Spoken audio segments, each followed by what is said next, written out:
Hey you guys, what's going on? My name is Rye Reed, the writer. Okay, let's talk about Star Wars. Star Wars. Star and the Wars of the Stars. Disney decided to try again. It's so funny. Yeah, Disney's at it again. I thought they would have taken a break after The Mandoliaran, the last season, season 3, after the fans pretty much hated Lizzo and I can't remember the other guy, some other characters being in there, and it just falling off, and the Mandalorian not really doing what Mando stuff would do, and him taking a back seat in his own TV show. Then Grogu coming back to fight with Mando and forsaking his training. Yeah, there's a lot of stuff. But overall, I believe that fans have hit such a point, like true Star Wars fans have hit such a point to where they no longer like Disney owning Star Wars. And anytime, I think just moving forward, Disney is going to release a Star Wars IP film or TV show, people are going to ratio the hell out of it. And that's basically what's happening to Acolyte. People don't care. The minute Disney released the trailer, people were mad. They were angry. They weren't even willing to give this a choice or a chance. They immediately said no to this. I haven't seen the trailer. I just heard a little bit like about it on my TikTok. Like some people I follow were talking about, some movie reviewers, but I immediately clicked out, and I just told myself I would come here to watch it with you guys, so you guys can get my honest review. FYI, I am a Star Wars fan. Since I've been a little girl, I've been going to the theaters when Star Wars was in the theaters to go watch Star Wars.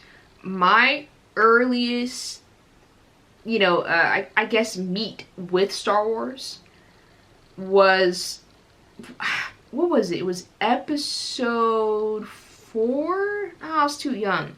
Probably episode 5. And that's really when I got introduced to Star Wars. And I was a wee little girl, and my parents are diehard Star Wars fans. So they took me and my older brother. We had to have been, because it was like the early 2000s.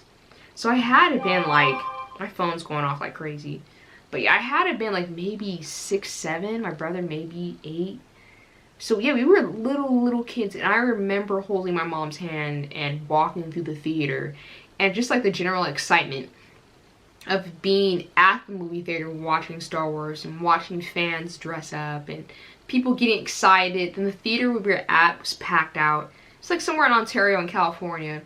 But yeah, it's just one of those experiences I'll just never forget. Being a little kid and listening to people scream and cheer and just having that overall excitement. I don't see that as much now. I know people love the brand. No matter what Disney's going to do with Star Wars, people are still going to love the brand. They don't like where it's going, but they loved initially the start of what it was. And that's simply a young Luke Skywalker receiving a request or like an invitation or you know what it is, basically about saving a young princess out in the universe and him seeking her to save. That's like the beginning of it, but just that, like that essence, that excitement, that thrill for adventure, people are looking for that. I do want to preface this before we actually begin to watch the trailer. The Acolyte, I remember Kennedy, and she's like the head over Lucasfilms. I recall Kennedy, I recall her talking about the Acolyte for like a couple years. Her mentioning that this was in production, this was something that they wanted to do. And I remember me distinctively thinking, who cares? And that's just me. I'm sure there's people out there like you guys, maybe, who are deeply invested in the Acolyte, who want to see the story. Me, on the other hand, I don't generally care. And I say that because I believe that the Star Wars brand, like, the best direction to go for is not the way that Disney's, like, headed. And I also don't think that Disney, I don't have to think, I think it's true. Disney's actually listening to their fans. I feel like the things that they're making now are things that they want to make. And I guess agendas that they want to put in their own stories, these stories, rather than listening to what the fans truly want. And for me, as I will probably say, I am a Star Wars nerd. What I've heard in, like, back rooms on social media, little, like, you know, chat rooms, what people really are interested, what people are talking about is, like, Disney either going to the dark side. I've mentioned that in another video. People want to see that. I've heard a lot of people mention a Yoda story, which would be interesting. People have also mentioned the, I'm probably going to say the name wrong. Let me type it in. Let me keep you guys on here. Star Wars. Let's do twins. Brothers, yeah. Yeah, so people will want to see the Thexan, the son of Emperor, I'm probably going to say the name wrong, just whatever, Valkorion, the Eternal Empire. So people want to see that. People want to see those brothers. The Mortal Emperor. Yeah, that story is very promising. But I see a lot of people wanting to kind of get into that. Like, and I could see that becoming something. I've also heard a lot of talk of the Knights of the Old Republic. Like, people really want to see a movie based off that. Anything to do with the Old Republic. Shout out that game, the Old Republic. I played it when I was a little girl with my older brother. We were playing the game, I think it was on Xbox. And that game was wild too, because it's like it was a decision-based game. And as you played the game, you were in control of making decisions, and those decisions had consequences, whether good or bad. So for example, in the game, like, you would have a decision: do I give the antidote to these people who are transforming into monsters, or do I give the antidote to myself to save me, but take a risk with my health? And I was selfish. I was going to the dark side and playing that game. I was evil. But yeah, people want to see the Knights of the Old Republic. People want to see that, the twins. I think his name is Devin. But that story of a character who fell for the dark side and lost his memory. It's a crazy story. But a lot of people want, what's his name? I'm like forgetting everyone's names. Let me go. Wait. Just wait here. He played in the Matrix. Let's see. Matrix cast. Oh, Keanu Reeves. I'm tripping. But people want to see Keanu Reeves play that Revian, whatever his name is, that dark side character. So I see a lot of that. So I think if Disney took a small pause and they listened to their fans, I think they would have a completely different, like, rapport from their audience. And to me, it's very simple. If I own a huge IP and I don't really know what to do, and instead of just me just creating stories and just trying to pass time and get these things kind of just moving along, I would take a pause and just listen to what my fans want. You know, and giving your fans, like, those moments to where they can scream and cheer and fan out in the theaters. It reminds me so much of, do you guys remember in Avengers, let me see, which Avengers was it? Avengers. I'm sorry, you guys. I'm tired today. So the Avengers. Yeah. So Avengers Endgame. Do you remember that scene where you had Thanos fighting Thor, then Captain America were also fighting Thanos? So it's like the three of them just, like, fighting Thanos, right? Then you had that, like, amazing, like, moment. And maybe I'll put a clip right here. But you had that amazing moment where Captain America grabbed Thor's hammer and started fighting Thanos. Like, those type things. But yeah, fans have been requesting for Captain America to grab the hammer and to use it. Like, it was such a thing. So once fans actually got what they wanted in the theaters, they were over the moon. So I feel the same way about Star Wars. If you gave fans what they really, really wanted, you kept the writing as pure as possible, you based a lot of it off of what George Lucas did, and like his episodes, I would say like episodes, like the later ones, like, you know, 4 to 6, and you kept that wholesome space opera, good writing, good deep characters, good villains, and you kind of mimic that and use that essence into like newer stories that are fresh, or even older stories, like I said, like the Old Republic and you know, the Knights of the Old Republic, stuff like that. You would garner all those old fans back. But then making the Acolyte, I don't know. So let's watch the trailer. I'm excited. I'm kind of excited to see what's going on. Maybe it'll be good. Maybe it'll be good. I like the Mandoliaran season 1. Season 2 got kind of weird. It wasn't bad, but it kind of, you know, there's moments where it was like real hot. Then season 3 kind of got kind of choppy. Okay, so I'm gonna put it up right here. Let's go. Close your eyes. Your eyes can deceive you. We must not trust them.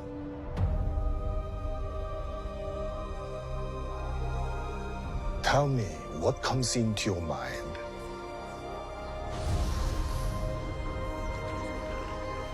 Life. Balance. I see fire.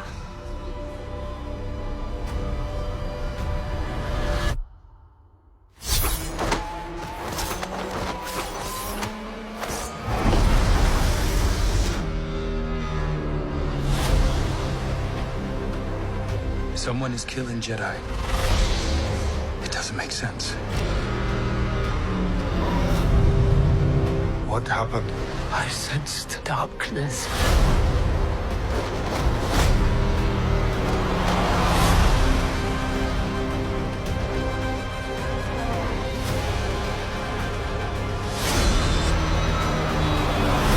This isn't about good or bad. This is about power and who is allowed to use it. What is that?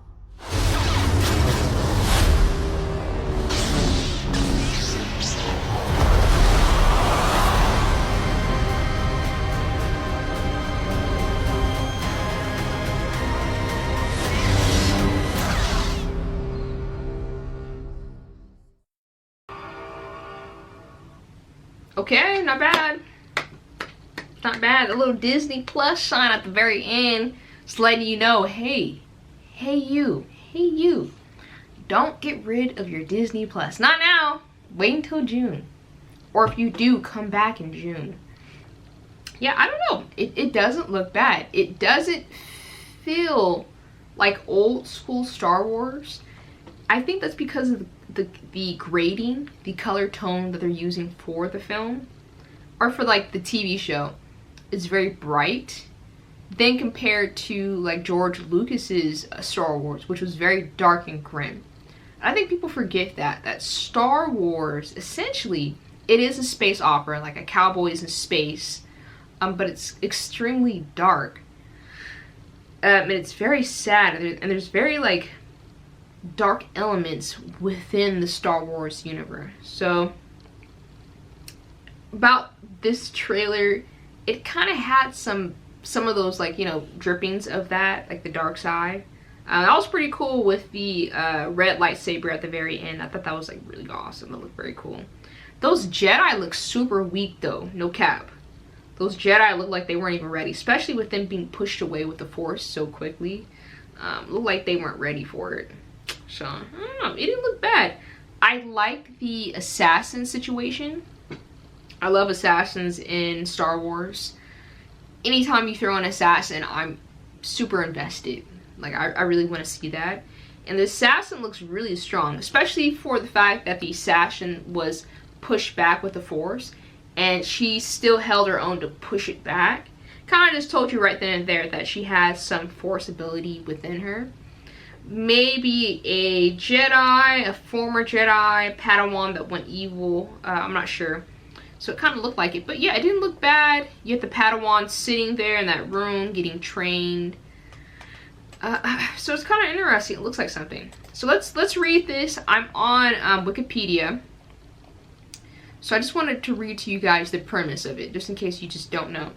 So the premise of the Acolyte is the Acolyte is set in the end of Star Wars franchise, High Republic era, which I would do a movie on.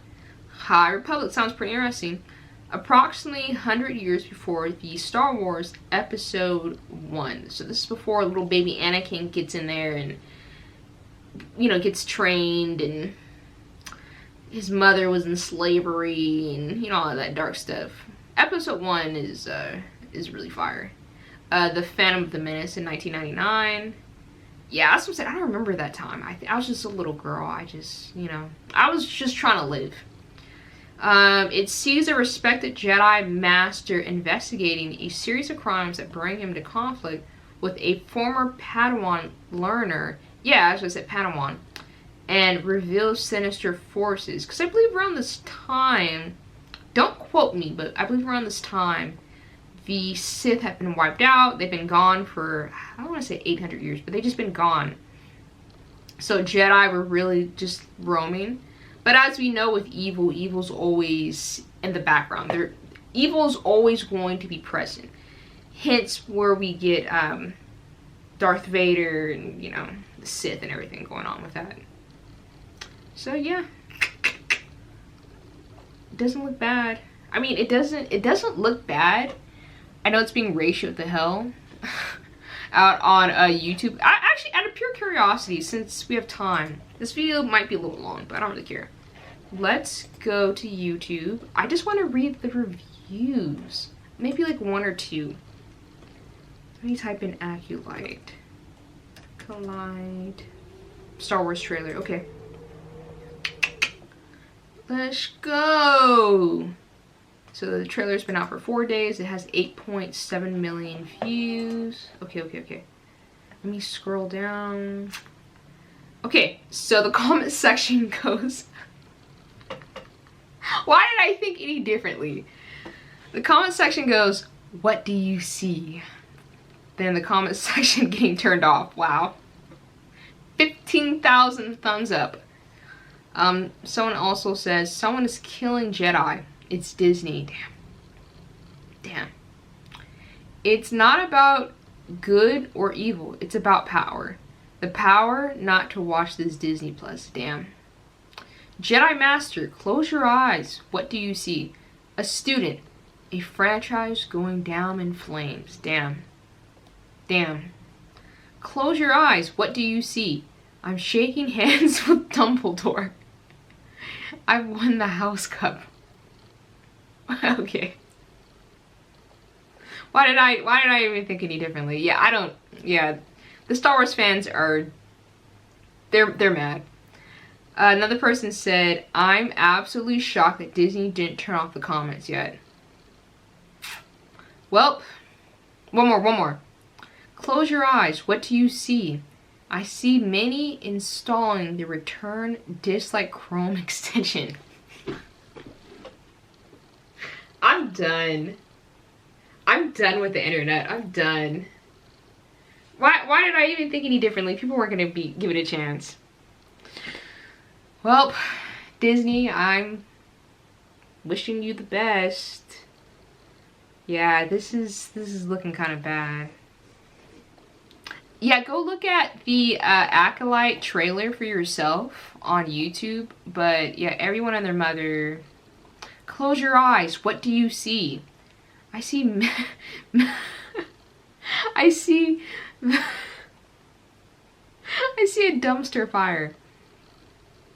Another person said, "I see the dislikes disabled."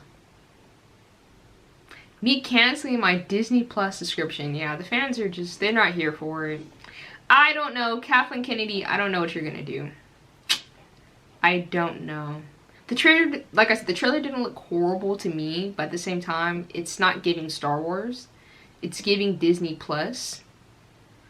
But it looks interesting. Like, I mean, I would mess around and watch an episode out of pure curiosity. Like I did with The Mandalorian. I gave The Mandalorian a chance, and I loved season 1. That was my pandemic show. I was watching that until season 3, but yeah, I don't know. I don't know what y'all are gonna do. Well, you have until June. Comes out in June, so we'll see. But yeah, that concludes my video. I'm gonna keep up to date with this one, see how it goes.